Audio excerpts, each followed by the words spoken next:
Barristers and solicitors advocate are immune from suit in negligence for work that is either in court or directly associated with their appearances in court. The classic modern restatement of this rule came in Rondel and Worsley.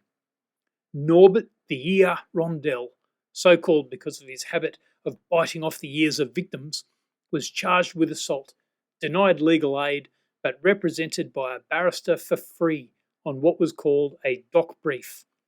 He was convicted, went to jail, and 6 years later sued his barrister for negligence. This became an opportunity for the court to revisit the rationale for a barrister's immunity from suit. Their lordships set out a number of rationales. The first and most important was that a lawyer's highest duty is to the court, not to the client.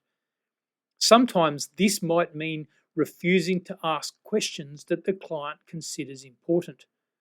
Lord Reid said, "Far more cases have been lost by going on too long than by stopping too soon, but the client does not know that.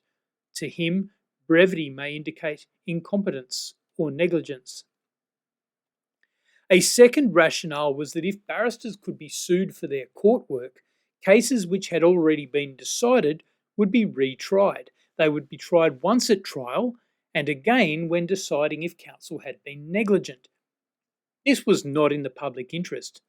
Lord Morris of Borthey Guest asked, "Is it, as a matter of public policy, expedient that actions which involve a searching review, almost amounting to a retrial, in different actions of previous actions or cases already concluded, should not be allowed?"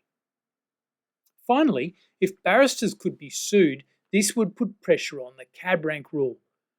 Who could blame barristers for refusing to take weak cases if they were likely to lose and be sued?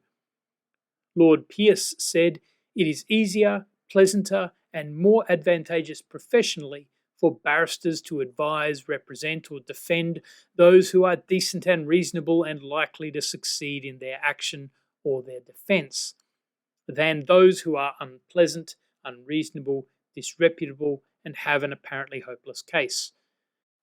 Yet it would be tragic if our legal system came to provide no reputable defenders, representatives, or advisors for the latter, and that would be the inevitable result of allowing barristers to pick and choose their clients.